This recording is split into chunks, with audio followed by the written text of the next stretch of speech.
Buenas tardes, es un placer enorme poder disertar en este importante evento científico del Oftalmo Córdoba. Para mí es algo muy importante y quiero agradecer a las autoridades por haberme invitado.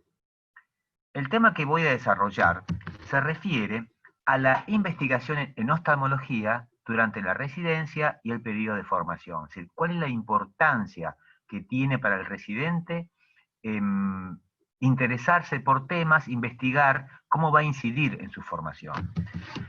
Primero tenemos que ver qué tipo de investigación hay, la básica y la aplicada. La investigación básica, pura, fundamental, tiene como finalidad ampliar y profundizar el conocimiento de la realidad. Busca el conocimiento por el conocimiento mismo, sin detenerse a pensar en sus posibles aplicaciones. La investigación clínica o aplicada, donde las teorías, ideas y preguntas generales son exploradas en la investigación básica, mientras que en la investigación aplicada se explora preguntas más específicas. Es decir, el campo del saber básico se construye con el trabajo de todos los investigadores que, haciendo aportes originales, como si fueran ladrillos, van construyendo el edificio de la cultura científica.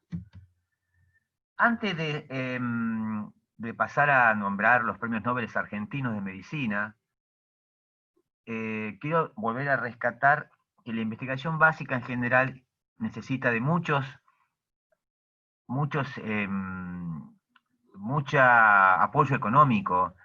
En vez la clínica es la que está más al alcance nuestro, la que la realizamos los médicos en nuestros consultorios. ¿Cuáles son los premios Nobel argentinos de medicina que tenemos que rendir homenaje?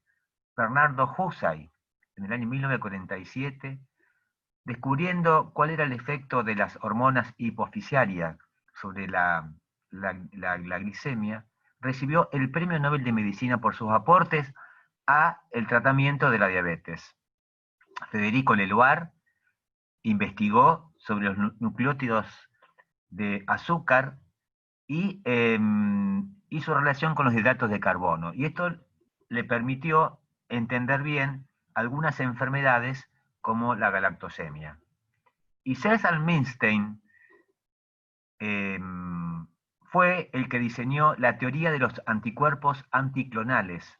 Esta teoría es la base de la fabricación de todos los medicamentos biológicos que existen, que terminan en MAB, monoclonal antibody, el ranibizumab, el bevacizumab. Todos estos medicamentos tienen como base la teoría de los anticuerpos anticlonales, que se lo debemos a este sabio César Milstein, que por otro lado nunca lo patentó a su descubrimiento, porque consideró que era del patrimonio de la humanidad. Yo les voy a comentar cuál es mi experiencia personal. Cuando era residente, hace unos 50 años más o menos. Durante el primer año de la residencia, junto con un patólogo, estudiábamos la citología exfoliativa conjuntival como método de diagnóstico prebiópsico. Y lo presentamos en la Sociedad de Oftalmología del Litoral en 1977 y fue publicada en la revista de Anatomía Patológica del Instituto de Anatomía Oncológica Patológica de la Universidad de Nápoles. Hacíamos una pequeña toma de la conjuntiva, de donde suponíamos que había una lesión neoplásica, y esto nos permitía, el estudio, esta citología exfoliativa, hacer un diagnóstico ya de que íbamos a operar una formación de cáncer de la conjuntiva, así que no era un terigio, no, ya habíamos con un diagnóstico prebiópsico. Esa es la importancia de la citología. 50 años después, en la revista Clinical Science del 2019, hay un index predictivo de la diferenciación del cáncer escamoso en base al estudio de la citología exfoliativa de la superficie ocular.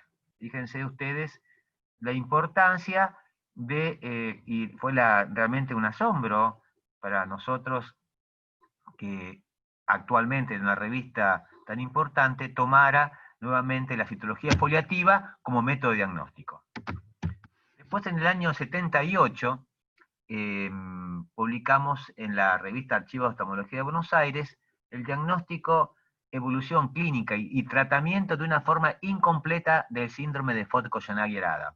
En esa época no había OCT, lo único que había, recién empezaba, era la angiografía fluoresceínica. No había campo visual computado, es decir, el campo visual era el telón de Sherrum, ese telón negro sobre la pared, y el campímetro, y el fondo de ojo y la angiografía fluoresceínica. No teníamos otro tipo de estudios complementarios. Y un estudio que hicimos en el año 79, se llama Adaptación a la oscuridad, la curva normal, su utilización clínica como método de diagnóstico y evolución de diversas patologías oculares en alteraciones de distrofia de retinas y coroides. Esto lo hicimos con un adaptómetro de Goldman-Beckers en la Cátedra de Oftalmología de Buenos Aires, de Rosario. Digo de Buenos Aires porque había uno en Buenos Aires y otro en Rosario. Esto fue en la Cátedra de Oftalmología de la Universidad Nacional de Rosario, donde estudiamos la curva normal de adaptación a la luz y a la oscuridad de pacientes normales. ¿Qué pasa? Este fue el doctor Dodge, Ricardo Dodge, del Centro Argentino de Oftalmología Jorge Malbrán, publicó un artículo, Oscuridad y Función Visual, en los archivos de oftalmología en el año 1982, citando a nuestro trabajo, que era cuando habíamos sido residentes. El American Ophthalmology, del año en curso, un artículo en prensa, habla del estudio de la adaptación a la oscuridad como una función importante para evaluar la progresión de la degeneración macular relacionada con la edad. Es decir, utiliza la función visual de adaptación a la oscuridad, medida como un estudio psicofísico, como un método de pronóstico y evaluación del tratamiento de la degeneración macular relacionada con la edad. Es decir, cuando nosotros hicimos este estudio de la curva normal, hace 50 años, pensábamos que era un estudio de investigación, que no tenía ninguna aplicación práctica o clínica. Sin embargo, ahora, 50 años después, vemos que ese estudio básico, que no perseguía ningún fin clínico, ahora tiene sí una aplicación clínica en una enfermedad tan de actualidad como la degeneración relacionada con la edad de tipo húmeda. Y aplicamos también el estudio de la adaptación a la oscuridad al estudio del glaucoma. En el año 79 presentamos en el Congreso Argentino de Oftalmología este estudio, adaptación a la oscuridad y glaucoma. Y vimos que pacientes que tenían una alteración en la tonometría, en la curva diaria durante unos días, no tenían un aumento no muy importante, 23, 24, 25 milímetros de mercurios,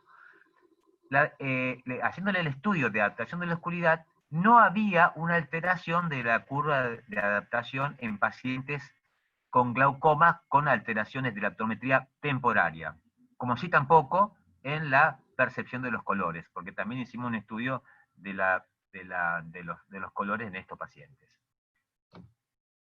El sentido de esta presentación fue tratar de inculcar, de estimular en los residentes, en la gente joven, la inquietud de la búsqueda, la inquietud por la búsqueda de nuevas ideas, que nos ayuda a profundizar el estudio y la comprensión de las enfermedades. Y muchas veces, cuando nosotros tenemos ideas e investigamos, no en función de la próxima aplicabilidad, sino que puede ser una investigación que nosotros consideremos que en ese momento puede no ser de aplicación práctica, pero en el tiempo quizás esa investigación que realizamos nosotros sí puede ser tomada como un elemento para evaluar diversas entidades clínicas y sus diferentes estadios.